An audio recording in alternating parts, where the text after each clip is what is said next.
ഇന്ന് തന്നെ ഡൗൺലോഡ് ചെയ്യൂ. കാണൂ നിങ്ങളുടെ ഫേവറേറ്റ് ഷോസ്. നിത്യയോട് സംസാരിക്കാം. കണ്ടിപ്പാ പേശണം സാർ. നിത്യയുടെ ചേഞ്ചിന് മുന്നിൽ അവനായിരിക്കുന്ന കാര്യത്തിൽ ഒരു സംശയവും വേണ്ട. ഞാൻ പോലും ചതച്ചു എന്ന് കരുതുന്ന സുജാതയ്ക്ക് ആകെയുള്ളൊരു കൂട്ടാണ്. അത് നഷ്ടപ്പെടുത്താൻ പാടില്ല. നീ ഫോൺ വെച്ച് ശരവണ. ഞാൻ അവളെ തല്ലി. അതിനെന്റെ മനസ്സ് എത്ര വേദനിക്കുന്നുണ്ടെന്ന് അവളിപ്പോ തിരിച്ചറിയില്ല. കാരണം അവളുടെ മാറ്റം ചെറുതല്ല. അമ്മ, എനിക്ക് എന്തൊക്കെ നഷ്ടപ്പെട്ടു എന്ന് ശരവണൻ ചിന്തിച്ചിട്ടുണ്ടോ? ജീവൻ, രഘുവേട്ടൻ, എല്ലാവരും എന്നെ വിട്ടു പോയില്ലേ? അപ്പോഴൊക്കെ ഞാൻ ചേർത്ത് പിടിച്ചത് എന്റെ നിത്യമോളയാ. അവളെ സംരക്ഷിക്കാൻ വേണ്ടി ഏതൊരാളോടും ഞാൻ മുഖം മുറിഞ്ഞ് സംസാരിക്കുമായിരുന്നു. എത്ര വലിയ ബന്ധമായാലും ഞാൻ വെട്ടിമുറിക്കുമായിരുന്നു. എന്റെ കൂടെ നിൽക്കണ്ട. എന്റെ ഏറ്റവും വലിയ സങ്കടം എന്താണെന്നറിയോ? അവളെ ഞാൻ പൂർണ്ണമായും മനസ്സിലാക്കിയെന്ന് ചിന്തിച്ചു പോയി.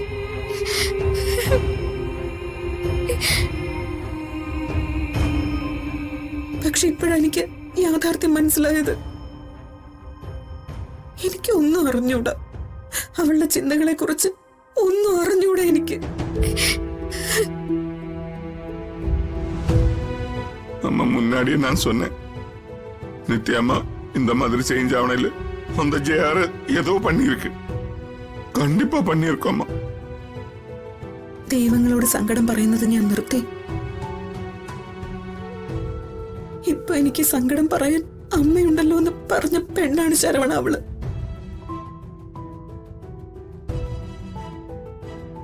അവളെ ഇപ്പൊ എന്റെ അടുത്ത് മായം കളിക്കുന്നത്. അതെനിക്ക് എങ്ങനെ പൊറുക്കാൻ പറ്റും? എത്ര നാള് ഞാൻ കൂടെ കൊണ്ട് നടന്നതാ. അവൾ എന്റെ ജീവിതത്തിൽ എത്തിയതിനു ശേഷം അവളെ ചിരിക്കുമ്പോഴേ ഞാൻ ചിരിച്ചിട്ടുള്ളൂ. അവള് കരഞ്ഞപ്പോഴെല്ലാം ഞാനും കരഞ്ഞിട്ടുണ്ട്. എന്നിട്ടിപ്പോ ഞാൻ അവളുടെ മുൻപിൽ ഒരു തെറ്റുകാരിയാണ്. ഈ വീടിനെയും നാടിനെയും എല്ലാം ഇല്ലാതാക്കിയ ഒരുത്തനാ ജയാർ എന്ന പേരിൽ വേഷം കെട്ടി നടക്കുന്നത്.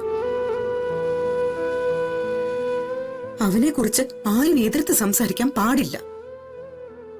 അത്രയ്ക്ക് അങ്ങ് അടിമയായി പോയോ അവള്? എന്നെ കൊണ്ട് അവളെ വെറുക്കാൻ പോലും പറ്റുന്നില്ലല്ലോ.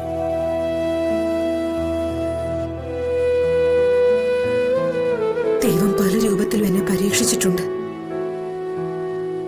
ഇപ്പൊ അവളുടെ രൂപത്തിലും. ഇതുവരെയുള്ള പരീക്ഷണങ്ങളിൽ ഒന്നും ഞാൻ ചത്തുപോയില്ല.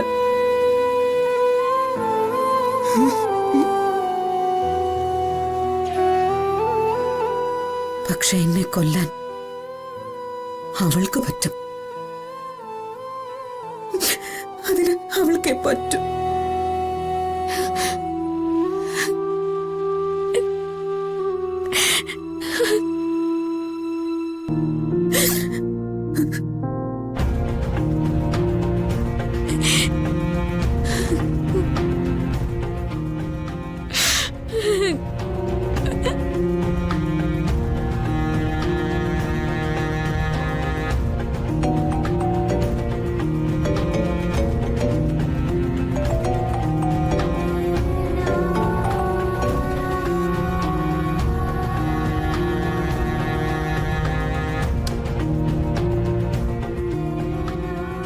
മോനെ ജീവ, ആരും നോക്കായിരുന്നില്ല നിനക്ക്? അച്ഛാ, അച്ഛന്റെ ഫോൺ അച്ഛന്റെ പ്രൈവസി അല്ലേ? അതെന്തൊരു പ്രൈവസിയാടാ നിനക്ക് നോക്കാൻ പറ്റാത്തൊരു കാര്യം.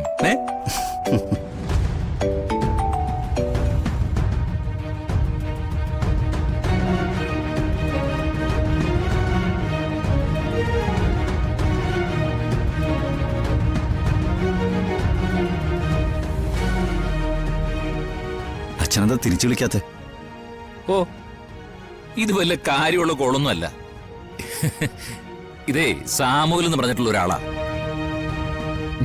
ഞങ്ങൾക്ക് ഈ എക്സ് മിലിറ്ററിക്കാർക്ക് എല്ലാവർക്കും ശല്യമായിട്ടുള്ള ഒരുത്തൻ. വിഷയം എന്താ?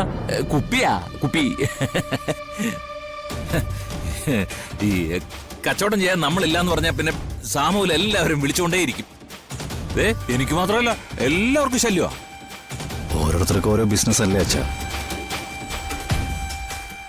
എല്ലാവർക്കും നിന്നെ പോലെ വലിയ വലിയ മുതലാളിമാരാവാൻ പറ്റൂടാ. ഞാനൊരു 10 മിനിറ്റ് ഒന്ന് പുറത്തു വിട്ടുവരാം. എങ്ങോട്ടാ? എടാ, ഞാൻ നിന്റെ അച്ഛനല്ലേടാ. ഒരു 10 മിനിറ്റൊക്കെ എനിക്ക് അനുവദിക്കാം, ചോദ്യം ചെയ്യലൊന്നും ഇല്ലാതെ, കേട്ടോ മുതലാളി? ഞാൻ വെറുതെ ചോദിച്ചെന്നുള്ളൂ അച്ഛാ. അത്രയും നേരം അച്ഛൻ എവിടെ ഉണ്ടെങ്കിൽ എനിക്ക് സന്തോഷമല്ലേ ഉള്ളൂ. എടാ, ഒന്നുമില്ലടാ, മൈൻഡ് ഒന്ന് ഫ്രഷ് ആക്കാൻ വേണ്ടി ഇടയ്ക്കൊരു 10 മിനിറ്റ് ഞാൻ പുറത്തു പോകും.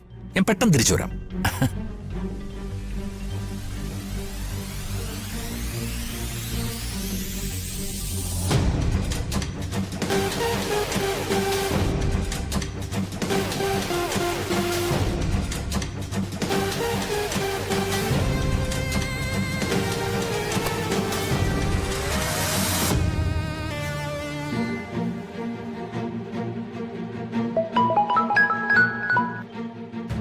സാർ, ഞാൻ കൂപ്പിട്ടുണ്ട് സാർ.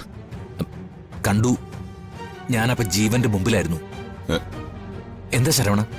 സാർ, ഇങ്ങ ആകെ പ്രശ്നമായിരിക്കും സാർ. എന്താടോ? നിത്യമ്മക്കും അമ്മാവുക്കും സണ്ടേ. സുജാത അമ്മ നിത്യമ്മ അടിച്ചാച്ച്. അടിച്ചോ? ஆமா, அதுதான் சார் நானும் யோசிக்கிறேன். அவர் 2 பேரும் எவ்வளவோ பாசம் வச்சிருந்தவரு. എന്താ കാരണം? சார், அது ஒரு சேனலுக்கார் வந்திருந்தது. அவர் வந்து சுஜாதா அம்மாவுக்கிட்ட பேசும்போது நித்யாம உள்ள வந்து ஒன்னும் பேச வேண்டாம், இறங்கி போன்னு சொன்னேன். அது சுஜாதா அம்மாவுக்கு பிடிக்கல. அங்கே இருந்து ஸ்டார்ட் பண்ண சண்டை தான் இது. எல்லாருக்கும் முன்னாடி நித்யாம இதை வர இந்த மாதிரி எதுவும் பண்ணல சார். சார், அந்த ஜீவன் சார் ஏதோ செய்திருக்கு. എന്നതോ പോട്ട് നിത്യാമ്മയെ ഭീഷണിപ്പെടുത്തിയിருக்கு. അതിനാല താൻ இந்த മാറ്റം ഇല്ല. ശരി, ഞാൻ അന്വേഷിക്കാം. നിത്യയോട് സംസാരിക്കാം. കണ്ടിപ്പാ പേശണം സാർ. നിത്യയുടെ ചേഞ്ചിന് മുന്നിൽ അവനായിരിക്കുന്ന കാര്യത്തിൽ ഒരു സംശയവും വേണ്ട. ഞാൻ പോലും ചതച്ചു എന്ന് കരുതുന്ന സുജാതയ്ക്ക് ആകെയുള്ളൊരു കൂട്ടാണ്. അത് നഷ്ടപ്പെടുത്താൻ പാടില്ല. നീ ഫോൺ വെച്ച ശരവണ, ഞാൻ നിന്നെ തിരിച്ചു വിളിച്ചോളാം. ആമാ, ശരിങ്ക സാർ.